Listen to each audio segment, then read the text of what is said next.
사람과 똑같이 생긴 AI, 날이 갈수록 점점 더 사람과 비슷해지고 지능은 사람의 지능을 아득히 뛰어넘어 똑똑해지고 있는데요. 이 AI에게 리플의 미래 가격에 대해 예측해달라고 물어보았더니 돌연 정색하며 충격적인 답변을 하였습니다. 어떤 대답을 했는지 지금부터 같이 알아보겠습니다. AI는 먼저 이런 말을 했습니다. 많은 분들이 XRP를 볼 때 가장 먼저 차트부터 보십니다. 오늘 올랐는지, 이번 주에 터질지, 언제 두 자릿수 가는지, 지금 들어가도 늦지 않았는지 이런 것부터 보게 됩니다. 그런데 저는 지금 XRP를 볼 때 차트보다 먼저 봐야 할 게 있다고 생각합니다. 바로 가격표 뒤에서 바뀌고 있는 금융구도입니다. 왜냐하면 지금 시장은 단순히 코인이 오르냐 내리냐의 문제가 아니라 기존 금융자산이 토큰화되고 그 자산들이 점점 더 온체인으로 이동하고 기존에 느리고 제한적인 금융 시스템이 스매시한 연결되는 구조로 바뀌어가고 있기 때문입니다. 그리고 저는 바로 그 지점에서 XRP를 다시 보게 된다고 생각합니다. 지금 많은 분들이 토큰화라는 단어를 가볍게 봅니다. 그냥 또 하나의 유행어처럼 보고 또 잠깐 반짝하다 끝날 이야기처럼 보기도 합니다. 그런데 저는 이번 흐름은 다르다고 봅니다. 이건 단순히 암호화폐 시장 안에서만 도는 이야기가 아닙니다. 오히려 기존 금융 자체가 바뀌기 시작하는 신호에 더 가깝습니다. 예전에는 ETF든 펀드든 대부분 정해진 거래 시간 안에서만 움직였고 중간엔 여러 단계가 있었고 접근 방식도 제한적이었습니다. 그런데 지금은 이 구조를 바꾸려는 움직임이 점점 더 뚜렷해지고 있습니다. 프랭클린 템플턴과 온도 파이낸스 같은 흐름이 보여주는 것도 바로 그 부분입니다. 전통 금융 상품을 토큰화된 형태로 다루고 기존의 브로커리지 중심 구조를 넘어 더 유연하고 더 빠르고 더 넓게 접근할 수 있는 방식으로 재구성하려는 시도 말입니다. 이건 단순히 편의성이 좋아진다는 수준의 이야기가 아닙니다. 질서가 바뀌는 이야기입니다. 지금까지는 금융 자산을 거래하려면 정해진 시스템 안으로 들어가야 했습니다. 정해진 시간에 정해진 통로를 통해 정해진 구조 안에서만 움직일 수 있었습니다. 그런데 토큰화는 그 질서를 흔듭니다. 자산을 더 잘게 나누고 더 빠르게 이동시키고 더 넓게 연결하고 더 긴 시간 동안 접근 가능하게 만들 수 있습니다.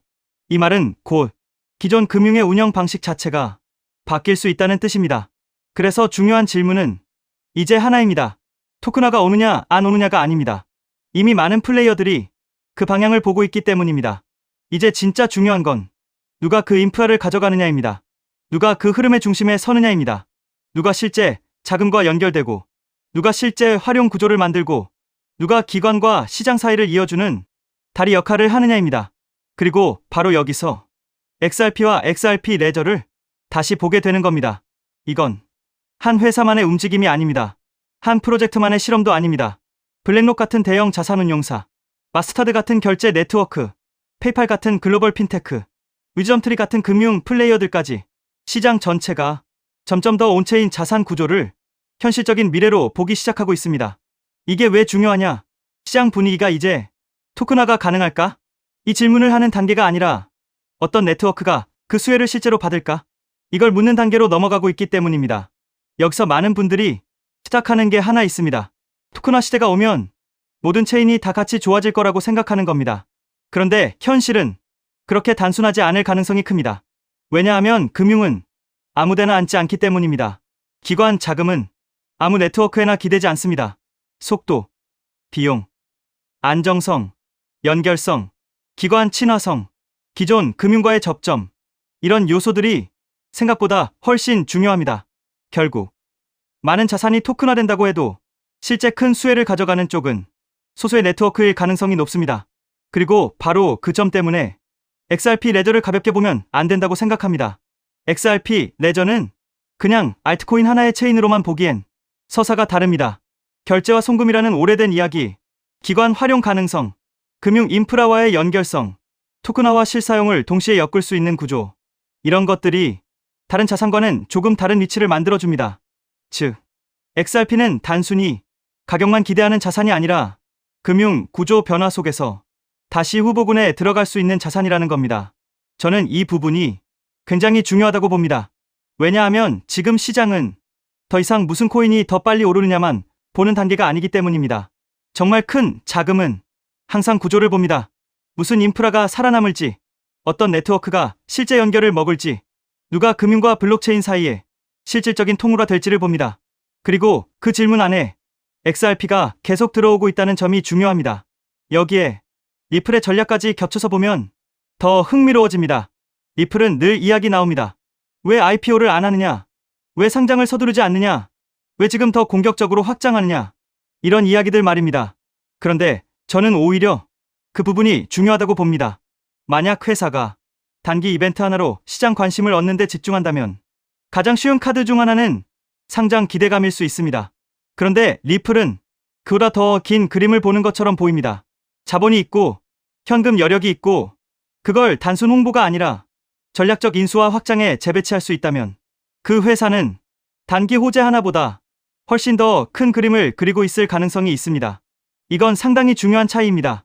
왜냐하면 단기 이벤트에 기대는 프로젝트와 사업 구조를 넓히며 자기 영역을 확장하는 회사는 결국 시장에서 받는 평가가 달라지기 때문입니다. 리플은 지금 그냥 XRP 가격 하나만 올리려는 그림이 아니라 더 넓은 금융 연결 구조 안에서 자기 자리를 넓히려는 모습으로 보일 수 있습니다. 그리고 만약 그 해석이 맞다면 XRP를 보는 방식도 달라져야 합니다. 그냥 오늘 얼마 가느냐가 아니라 이 네트워크가 얼마나 큰 흐름 안으로 편입되느냐를 봐야 합니다. 또 한 가지 많은 분들이 놓치는 부분이 있습니다. XRP는 너무 오랫동안 규제 이슈에 묶여 있었다는 점입니다. SEC와의 싸움은 단순한 한 번의 뉴스가 아니었습니다. 그건 XRP라는 자산 전체의 서사를 오랫동안 눌러버린 사건에 가까웠습니다. 그 시간 동안 시장은 XRP를 정상적인 조건에서 평가하지 못한 측면이 있습니다. 불확실성이 너무 컸고 기관 접근도 조심스러웠고 시장 심리도 눌려 있었고 무엇보다 이 자산은 아직 완전히 자유롭지 않다는 인식이 계속 붙어 있었습니다. 그래서 저는 많은 분들이 생각하는 것보다 XRP의 재평가는 아직 끝나지 않았다고 봅니다. 소동이 끝났다고 해서 모든 게 끝난 게 아닙니다. 오히려 어떤 의미에서는 그래서야 다시 계산이 시작될 수 있는 환경이 만들어지는 걸 수도 있습니다. 이게 중요한 이유는 명확합니다. 만약 토큰화가 본격적으로 확산되고 기관 자금이 비트코인 밖의 인프라 자산들까지 보기 시작하고 리플이 계속해서 사업과 네트워크를 확장해 나간다면 XRP는 과거의 시선으로 볼 수 없는 자산이 될 수 있기 때문입니다. 예전의 XRP와 지금 다시 연결되기 시작하는 XRP는 같은 이름이어도 시장 안에서의 위치가 달라질 수 있습니다. 저는 바로 그 점이 지금 가장 중요하다고 봅니다. 중요한 건 오늘 당장 $10를 가느냐가 아닙니다. 중요한 건 시장이 왜 XRP를 다시 계산할 구조로 바뀌고 있느냐입니다. 가격은 늘 마지막에 반응합니다. 먼저 바뀌는 건 구조입니다. 먼저 바뀌는 건 흐름입니다. 먼저 움직이는 건 자금의 방향과 기관의 관심입니다. 그리고 가격은 대개 그 다음에 따라붙습니다. 그래서 차트만 보면 이 흐름의 절반밖에 보이지 않습니다.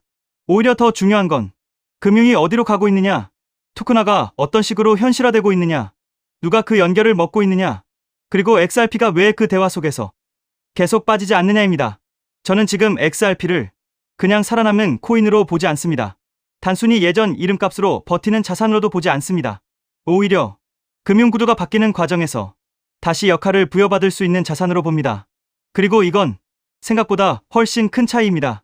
왜냐하면 시장에서 진짜 크게 재평가되는 자산은 그냥 한번 펌핑이 나오는 자산이 아니라 새로운 구조 속에서 자기 자리를 다시 찾는 자산이기 때문입니다. 지금 XRP가 바로 그런 길목에 서 있을 가능성을 저는 굉장히 높게 봅니다. 토큰화는 그저 코인 시장의 재료 하나가 아닙니다. 기존 금융이 온체인으로 이동하는 과정입니다. 그리고 그 과정은 단순한 유행으로 끝나기보다 점점 더 구체적인 플레이어들과 점점 더 큰 자금과 점점 더 현실적인 서비스들로 이어지고 있습니다. 그 안에서 어떤 네트워크는 사라질 것이고 어떤 네트워크는 실제로 연결의 중심에 서게 될 겁니다. 저는 XRP가 적어도 그 경쟁에서 다시 진지하게 봐야 할 이름이라는 점은 분명하다고 생각합니다. 그래서 지금 XRP를 볼 때 너무 하루하루 가격만 보면 안 됩니다. 너무 단기적인 등락만 보면 안 됩니다. 오히려 지금은 더 큰 그림을 봐야 합니다.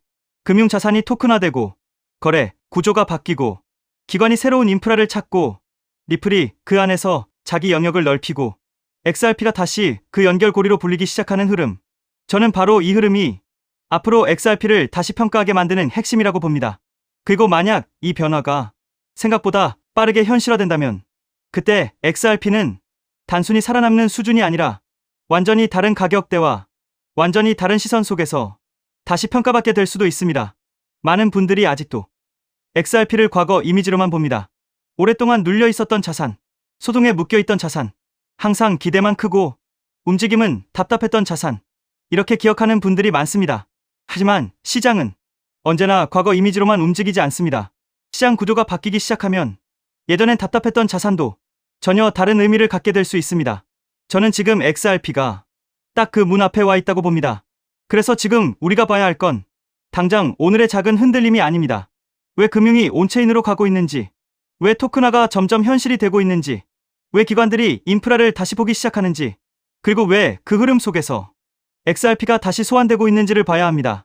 저는 그 질문들 안에 이미 답이 들어있다고 생각합니다. XRP의 진짜 이야기는 단순한 단기 가격이 아니라 금융판이 바뀌는 과정에서 다시 연결되고, 다시 계산되고, 다시 평가받을 가능성에 있습니다. 그리고 바로 그 점이 지금 XRP를 다시 봐야 하는 가장 큰 이유라고 생각합니다. 여기에 더해 또 중요한 내용. SEC 소송이 사실상 완전 종식되었습니다. 이 소송이 끝난다는 것은 단순한 사건 종료가 아닙니다. 리플 채택이 본격적으로 증가할 수 있는 출발점이 된다는 의미입니다. 그렇게 되면 리플의 파트너사들, 특히 금융권에서 리플 시스템을 도입하는 흐름이 마치 밀물처럼 빠르게 확대될 가능성이 있습니다. 여기서 한 가지 생각해 볼 질문이 있습니다.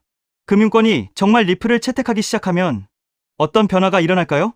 그런데 금융권의 요구는 생각보다 단순하지 않습니다. 국가마다 규제가 다르고 지역마다 금융 환경이 다르기 때문입니다. 이러한 다양한 요구를 하나하나 대응하려면 리플 역시 지금보다 훨씬 높은 확장성을 확보해야 합니다. 그래서 자연스럽게 리플에게도 레이어2라는 개념이 굉장히 중요한 요소로 떠오르게 됩니다. 리플 레저를 활용하면 국가와 국가 사이에서 자산을 이동시키는 것이 가능해집니다. 그리고 그 자산 이동 기록은 모두 리플 레저 원장에 투명하게 기록됩니다. 여기서 또 하나 궁금해집니다. 이 시스템이 실제 금융권에서 사용된다면 얼마나 많은 자산이 이동하게 될까요? 리플 레저를 통해 이동할 수 있는 자산은 단순히 암호화폐만을 의미하지 않습니다. 디지털 자산은 물론이고 앞으로 시작될 전 세계 은행들의 현금 자산까지도 이 시스템을 통해 이동할 수 있습니다. 이처럼 XRP가 글로벌 금융기업들과 사업을 확장해 나가기 위해서는 반드시 필요한 구조가 있습니다. 그것이 바로 레이어2입니다. 레이어2 없이 사업 확장을 시도한다면 언젠가는 한계에 부딪힐 수밖에 없습니다. 레이어1과 레이어2는 서로 경쟁하는 구조가 아니라 하나의 생태계를 만드는 공생 관계입니다. 여기서 중요한 질문이 하나 있습니다. 전 세계 은행들이 사용하는 시스템이라면 얼마나 다양한 기능이 필요할까요? 이 생태계가 커질수록 전 세계 은행들이 요구하는 다양한 기능을 제공할 수 있습니다. 그래야 생태계 자체가 스스로 돌아갈 수 있는 자생력을 가지게 됩니다. 즉, 뿌리가 깊은 구조를 만들어 어떤 서비스가 등장하더라도 자체적으로 처리할 수 있어야 합니다. 그래야 리플이 단순한 코인이 아니라 하나의 플랫폼으로 성장할 수 있습니다. 그리고 그렇게 되어야 리플은 장기적으로 살아남을 수 있습니다. 그래서 레이어2는 단순한 보조 기술이 아닙니다. 레이어2를 통해 리플의 확장성과 범용성을 높여줘야 리플 기반 블록체인 사업들이 대거 등장하게 됩니다. 그리고 그렇게 사업들이 늘어나면서 비로소 하나의 생태계가 완성됩니다. 여기서 또 하나 중요한 질문이 생깁니다. 생태계가 커질 때 가장 큰 수혜를 보는 것은 무엇일까요? 여기서 코인 시장에 아주 흥미로운 특징 하나가 있습니다. 레이어2 코인들은 리플이 10배 상승할 때 수백 배 상승 기회를 얻을 수 있는 공생 구조를 가지고 있다는 점입니다. 그래서 많은 투자자들이 이 구도를 투자 전략으로 활용하기도 합니다. 이 원리는 주식 시장에서도 비슷한 사례를 볼 수 있습니다. 전기차 테마의 대형주였던 삼성 SDI가 약 15배 상승할 때 소형주였던 에코프로는 무려 700배 상승을 보여줬습니다. 같은 산업에 속해 있지만 상승률은 완전히 달랐습니다. 이것이 바로 생태계 구조의 특징입니다. 레이어1인 이더리움이 2배 상승할 때 레이어2 코인들이 수천 배 상승하는 현상은 이미 오래전부터 코인 시장에서 반복되어 왔습니다. 또 다른 예도 있습니다. 비트코인은 레이어1입니다. 하지만 속도와 수수료 문제 때문에 실제 거래용 화폐로 사용하기에는 한계가 있습니다. 그래서 한 가지 질문이 생깁니다. 이 문제를 해결하기 위해 어떤 기술이 등장했을까요? 그 문제를 해결하기 위해 등장한 프로젝트가 있습니다. 바로 스택스입니다. 레이어 2인 스택스는 비트코인의 속도와 수수료 문제를 개선했습니다. 비트코인과 레이어 2 코인은 상승할 때 같이 상승합니다. 하지만 상승률은 완전히 다릅니다. 레이어 1인 비트코인이 2023년 10월 대비 2024년 3월까지 약 190% 상승할 때 레이어 2 코인인 스택스는 같은 기간 동안 무려 750% 상승했습니다. 그래서 자연스럽게 이런 결론이 나옵니다. 만약 XRP가 앞으로 10배 상승한다면 리플 레이어 2 코인들은 100배, 1000배 상승 가능성도 충분히 기대할 수 있다는 것입니다. 여기서 이제 가장 중요한 질문이 생깁니다. 그렇다면 리플 생태계에서 레이어 2 역할을 하는 코인은 무엇일까요? 첫 번째로 제가 우리 구독자분들께 소개해드릴 리플 관련 코인은 더 루트 네트워크, The Root Network입니다. 루트 네트워크 홈페이지를 보면 XRP Ledger Integration, 즉 다양한 블록체인을 XRP 레저로 통합하는 기능을 설명하고 있습니다. XRP 사용자들이 다른 코인들을 XRP 레저 환경에서도 사용할 수 있도록 확장해주고, 이 과정에서 루트 네트워크가 브릿지 역할을 하는 리플 전용 크로스체인 솔루션이라는 것을 확인할 수 있습니다. 그래서 리플 홀더라면 반드시 알아둘 필요가 있는 프로젝트입니다. 또 하나 중요한 특징이 있습니다. 바로 블록 리워드입니다. 리워드는 블록체인 네트워크 유지에 기여하는 채굴 활동에 대한 보상인데, 이 보상이 XRP로 지급됩니다. 즉, 루트 네트워크의 기축 통화가 XRP라는 의미입니다. 더 루트 네트워크는 XRP 확장을 위한 역할을 하지만 이더리움의 EVM 구조를 기반으로 레이어 1을 개발한 프로젝트이기 때문에 직접적으로 XRP 체인을 사용하지 않는다는 한계도 존재합니다. 하지만 지금 소개하고 있는 이 코인은 리플 블록체인에서 개발된 유일한 레이어 2 프로젝트입니다. 그래서 향후 XRP가 10배 상승한다면 이 코인은 100배, 1000배 상승 가능성도 충분히 기대해 볼 수 있습니다. 여기서 많은 분들이 이 질문을 하실 수 있습니다. 도대체 이 코인은 어떤 구도를 가지고 있을까요? 이 코인 홈페이지를 보면 메인 화면에 XRP 생태계를 위한 사이드체인이라는 프로젝트 목표가 명확하게 적혀 있습니다.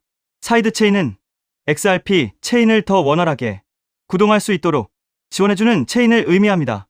그래서 XRP 생태계가 커질수록 이 코인의 사용처도 폭발적으로 늘어날 수 있습니다. 또한 이 코인의 이용자가 늘어날수록 XRP 역시 더 안정적인 환경에서 서비스를 제공할 수 있습니다. 그래서 이 두 코인은 공생 관계라고 볼 수 있습니다. 이 코인의 백서를 보면 XRP 레저의 포크라고 설명되어 있습니다. 하드포크와 비슷한 개념인데 XRP의 장점은 유지하면서 레이어 2의 핵심 가치인 확장성을 개선하기 위해 추가적인 코드 개발 가능성을 열어둔 구조입니다. 그래서 이 프로젝트는 레이어 2 스마트 컨트랙트를 담당한다고 설명하고 있습니다. 향후 리플 생태계에서는 결제는 레이어 1, 즉 리플 레저에서 처리되고 어플리케이션과 서비스 영역은 레이어 2인 이 프로젝트를 통해 처리될 가능성이 있습니다. 사실 이 부분 때문에 리플 기술 커뮤니티에서는 하나의 우려가 나오고 있습니다. 앞으로 이 코인으로 수요가 너무 많이 몰릴 수 있다는 것입니다. 레이어 2는 블록체인이라는 뿌리 위에서 꽃과 열매 역할을 하는 블록체인 애플리케이션들을 연결하는 역할을 합니다. 그런데 이 중요한 연결 구조가 거의 코인 하나에 집중되어 있습니다. 그래서 기술자 커뮤니티에서는 이 코인이 혹시 XRP보다 더 커질 수도 있는 것 아니냐는 우려까지 나오고 있습니다. 이에 대해 리플 CTO인 슈와르츠는 이렇게 이야기합니다. 새로운 체인이 등장한다고 해서 기존 체인의 가치가 떨어질 것이라고 걱정하는 것은 지금 걱정할 문제가 아니라는 것입니다. 즉, 이 코인이 너무 커질 것을 걱정하는 기술자들의 우려에 대해 리플 CTO가 직접 나서 진정시키고 있는 상황입니다. 이 장면만 봐도 이 프로젝트가 얼마나 중요한 위치에 있는지 충분히 알 수 있습니다. 이 코인은 재작년 12월에 출시된 아직 2년도 되지 않은 초기 프로젝트입니다. 현재 가격은 약 166원, 그리고 시가총액 역시 약 60억 수준입니다. 리플 XRP의 시총이 약 45조라는 점을 생각하면 아직 700분의 1도 되지 않는 저평가 영역이라고 볼 수 있습니다. 또한 전체 물량의 98% 이상이 이미 유통되어 있기 때문에 개발팀의 물량 언락으로 인한 추가 하락 위험도 크게 걱정할 필요는 없습니다. 이 코인은 리플과 직접 연결되어 앞으로 리플 생태계에서 핵심 역할을 맡게 될 가능성이 있습니다. 그래서 리플 CTO의 집중적인 관리도 받고 있습니다. 그런데 아직까지 저평가 상태인 이유가 있습니다.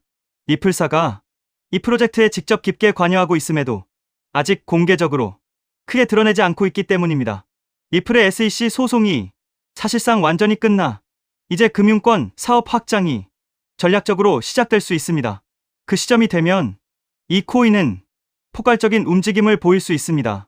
그래서 지금은 리플 네트워크 내부 거래 정도로만 조심스럽게 운영되고 있는 것으로 추정됩니다.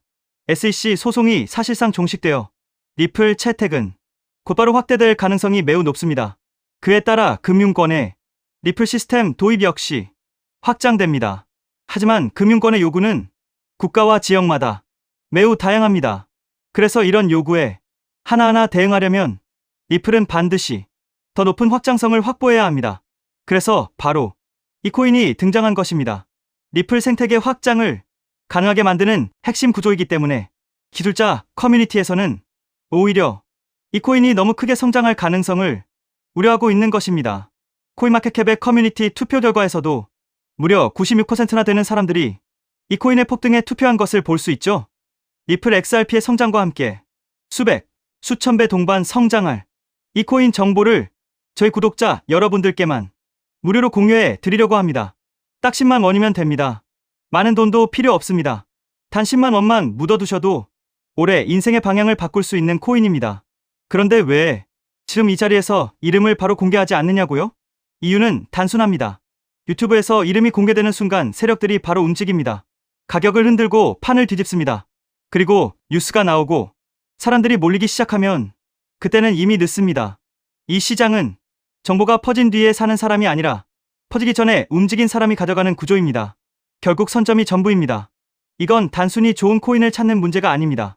지금 시장에서 2026년을 버티기 위한 필수 선택에 가깝습니다. 최근 시장 하락으로 원금 손실이 컸던 분들 많으시죠? 이 코인은 그런 분들도 한 번에 만회할 수 있는 가능성이 있는 구간에 있습니다. 그래서 저는 아무에게나 공개하지 않습니다. 저를 믿고 설문에 참여해 주시는 구독자분들께만 이익은 코인의 이름, 진입 구간, 그리고 목표 가격까지 모두 공유드리겠습니다. 당연히 저는 10원도 요구하지 않고 무료로 우리 구독자분들께만 공유해 드릴 겁니다. 왜?